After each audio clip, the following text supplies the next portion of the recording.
Chapter 16. Trixie drank her coffee. I'm so sorry, but it's so odd seeing Lunaverse Trixie drinking anything other than bourbon in the morning. It's just odd. I usually reserve the coffee drinking for Twilight. With relish. Now, is that relish as in a good feeling, or relish as in the what do you think? I thought so much. It was a good morning. She didn't wake up to a psychotic ranger trying to attack her. So far, an hour had passed, and nothing had tried to kill her yet. This made this an exceptional morning, in Trixie's opinion. Sakura had provided many tasty options for breakfast. Trixie particularly enjoyed something called melee bread. It was a type of cornbread native to Zebra's country.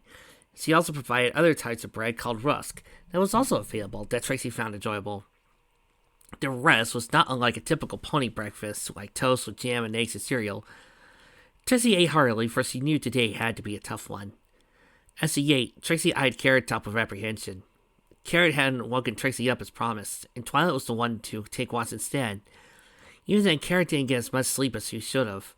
Even during the peaceful breakfast, Carrot seemed agitated and on edge, ready for a fight, and was unable to even relax for a moment. "So, you have a plan, Trixie?" Carrot asked when Trixie finished eating. Trixie nodded. "Yes, I have a plan to unveil the pony that is really behind the embezzlement of Ponyville's relief funds." Carrot Top slid her hose on the table, startling everyone at Zebra. "Who is it?" she demanded. It's only a theory for right now," Trixie said with some hesitance. "I best not point any holes without proof." She believed it might be a good idea not to tell Carrot Top at the moment, and just say who knows what she might do. "Fine," Carrot relented and sat down on her seat. "Calm yourself, Carrot Top," Sakura soothed. "Our enemy is strong, and caution is needed, not reckless. What is required is some elegance." Carrot Top snored and looked away. "Carrot, I want you to watch our backs," Trixie exclaimed. "That would be for the best, and it would be an excellent use of her skills." Much to Trixie's relief, Carrot Top nodded. "How do you plan to get around Ponyville unnoticed?" Carrot Top asked. "Leave that to me," Trixie smirked. Trixie looked through the canopy of the trees and saw several goons guarding the perimeter of the forest. It wasn't much of a surprise. There were 4 of them. It'd be easy enough to get past them. See most of the Carrot, who nodded and rushed forward out of the forest. "What the?" one of the thugs tried to say before getting punched in the face. "You little!" Another came at Carrot with a knife. She dodged it with little difficulty and kicked him in the ribs. His knife clattered to the ground.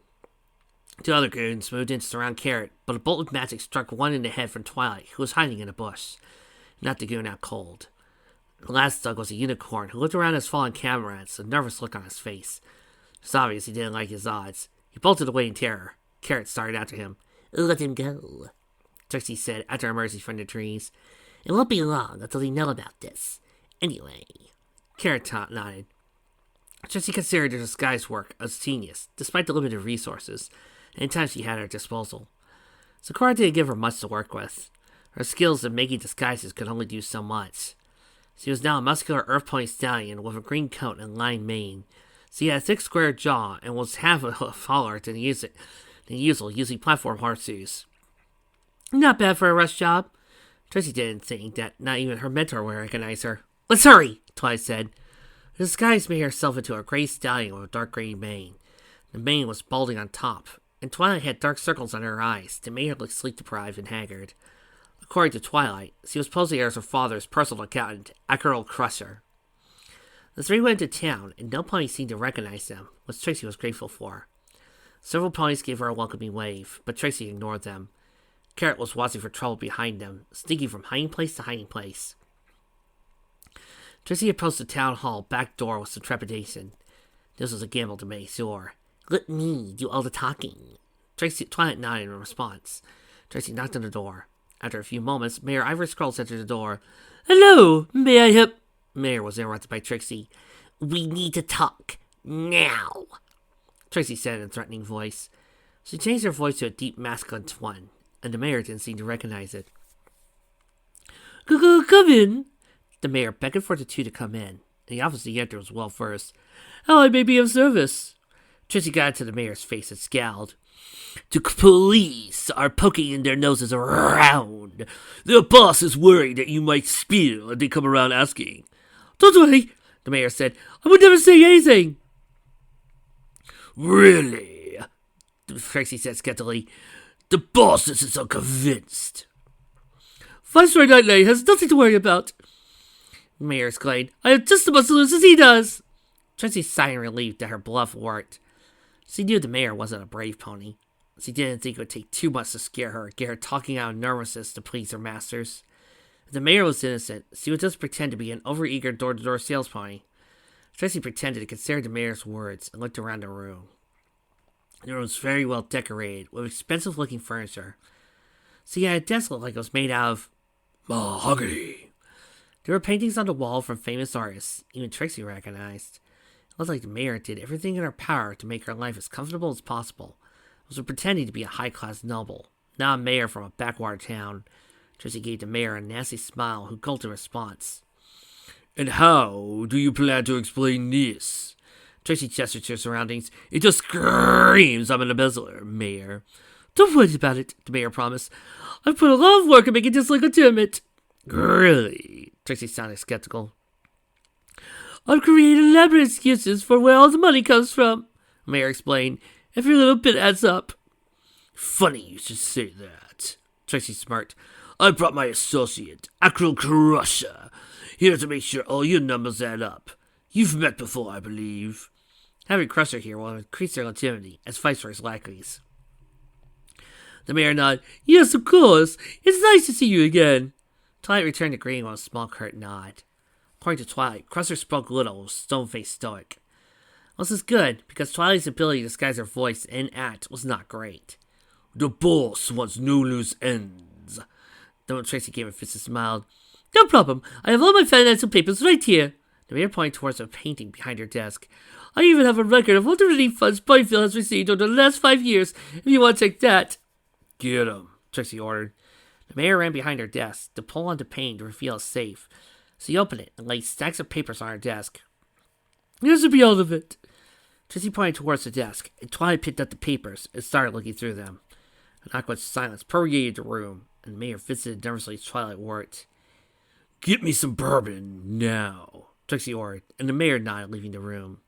Well, Trixie whispered.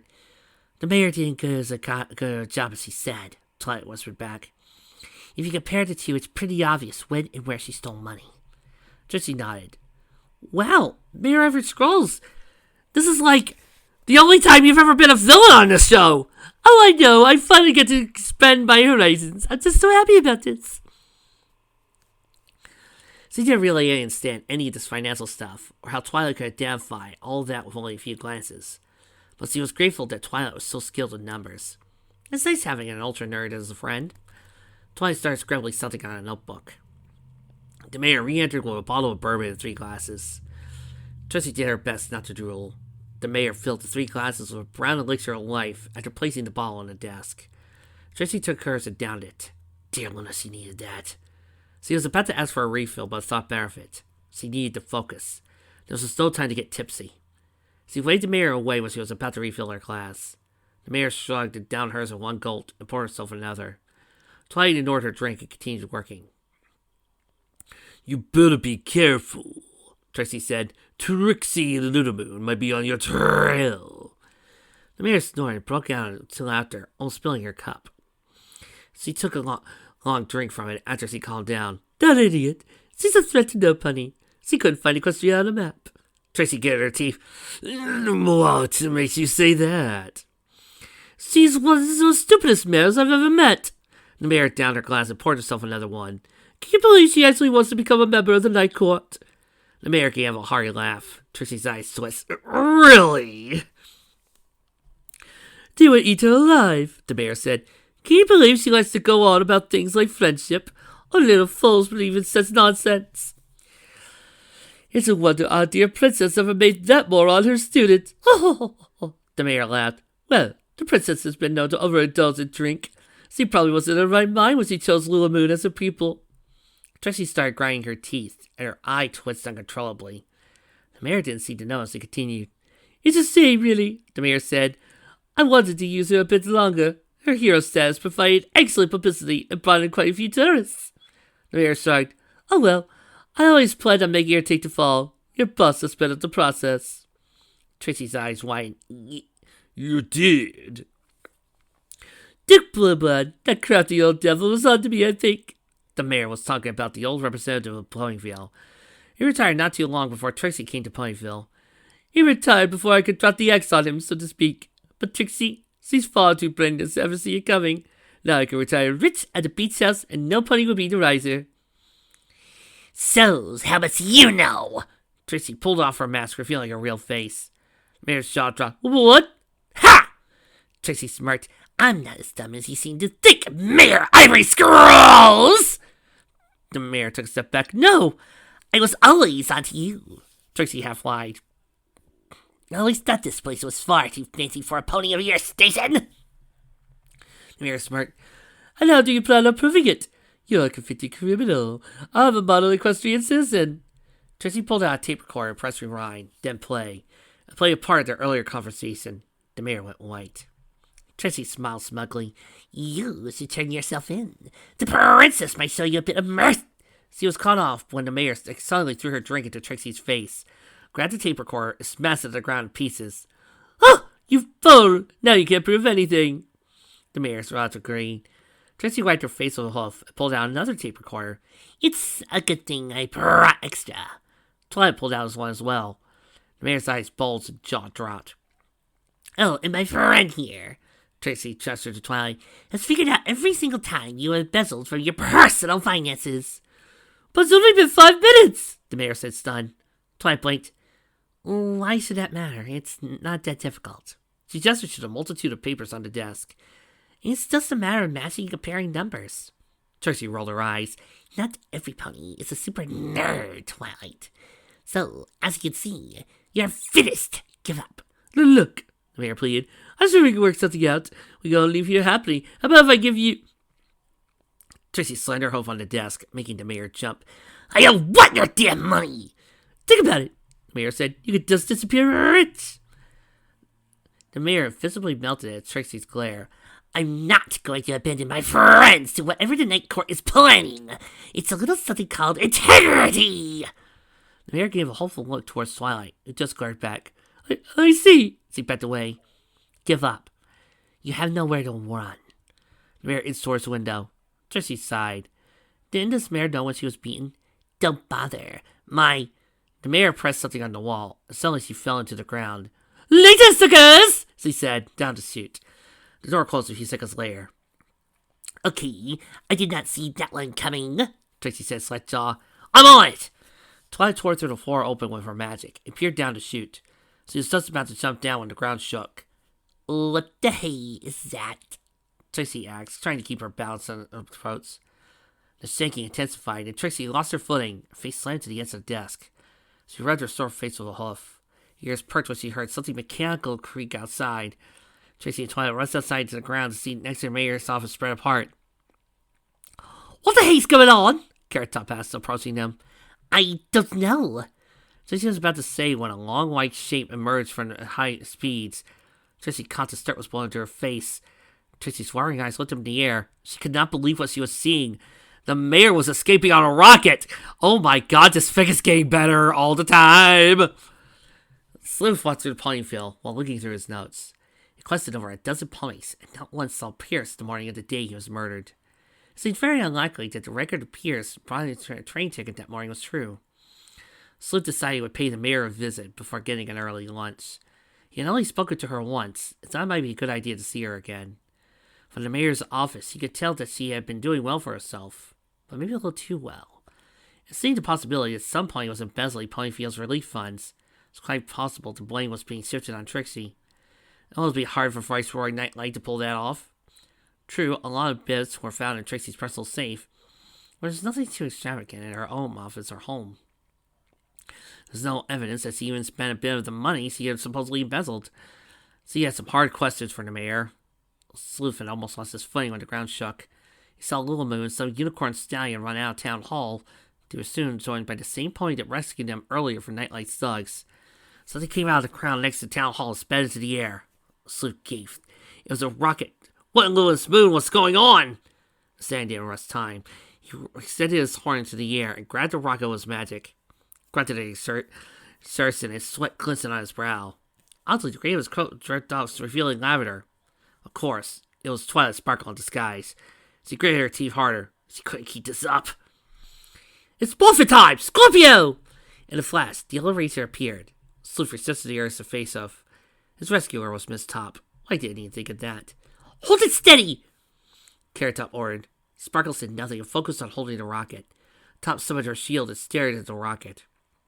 Lucy was ready to throw it. She released the shield to the air and threw it into the rocket's thrusters. The attack hit home, smashed the thrusters to pieces. Without propulsion, the rocket plummeted, but Sparkle's magic stopped it from falling a great distance to the ground.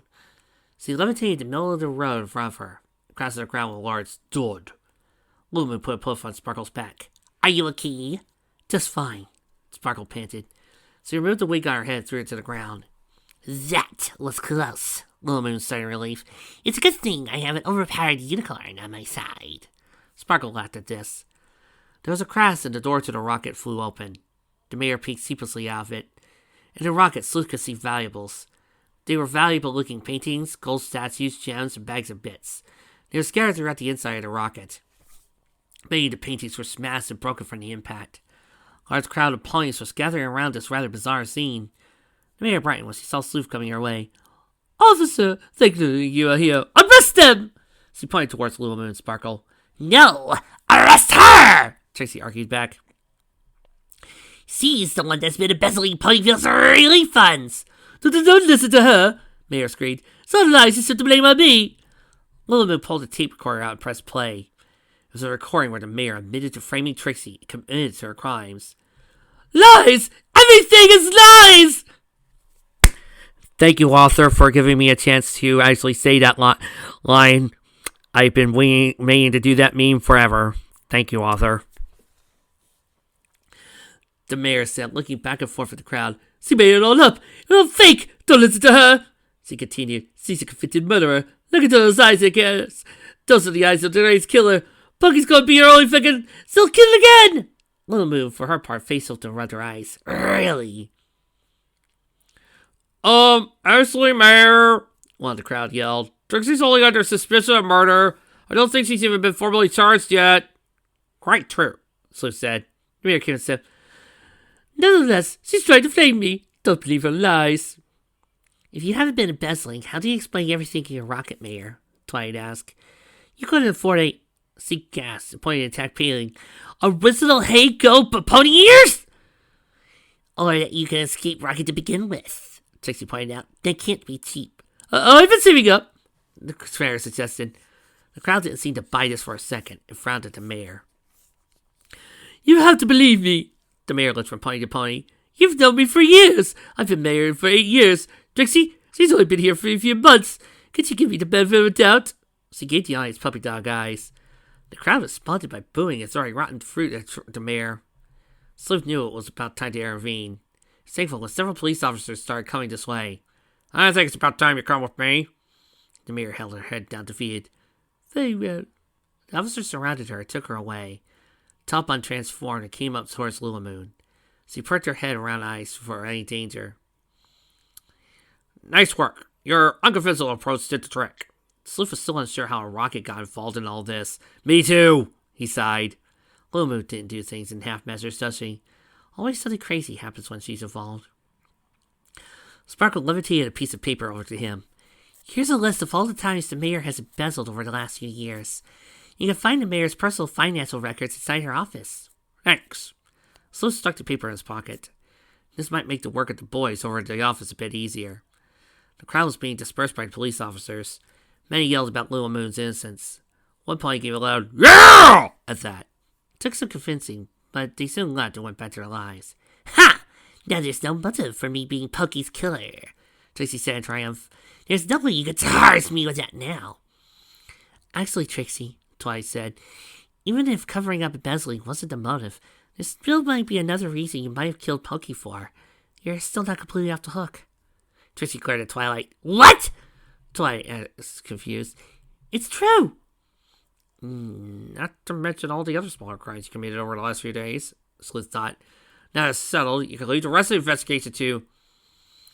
Sleuth's eyes widened when Twilight suddenly grabbed Top of Lunamoon and teleported away. He faced Poof. "Why does everybody think they're a detective?" He sighed. At least he knew where they were going. But first he would have to talk with the princess. She won't want to know about this. He ordered the ponies to get the parameters secure and get all the evidence of the station for analysis. He was already dreading the paperwork this would create. Sif couldn't believe he was riding the princess's personal chariot. It was a full-hood dream come true. He did his best to repress foolish desires of jumping up and down in glee and act professional. They were on their way to a house Greengrass was renting in Ponyville. By all accounts, Viceroy Nightlight was still in Ponyville. The princess had a firm frown on her face. She wasn't showing it, but Sleuth could tell she was livid. She confronted Acro Crusher, the personal account of Viceroy herself. One glare made him confess everything. Years of guilt bubbled to the surface. He admitted his and his boss's crimes. Cried tears of relief that everything was finally over. Sleuth wished the princess was part of the police force. That glare could make even the hardened criminal crack. It turns out Viceroy not only knew about, but tolerated Mayor Ivory Scroll's balancing. He did it as a way to leverage her or control over her, and she wasn't the only mayor he did this to. It provided an excellent way to control them. It gets them to do what he wanted, or else have their crimes revealed. It's taken Sleuth that this kind of corruption at such a high level was occurring. The public would be furious. He wondered if it would be possible for a nice court approval rating to reach negative numbers. They reached the house, and the chariot arrived before the front door. The princess, Sleuth, and several guards left the chariot.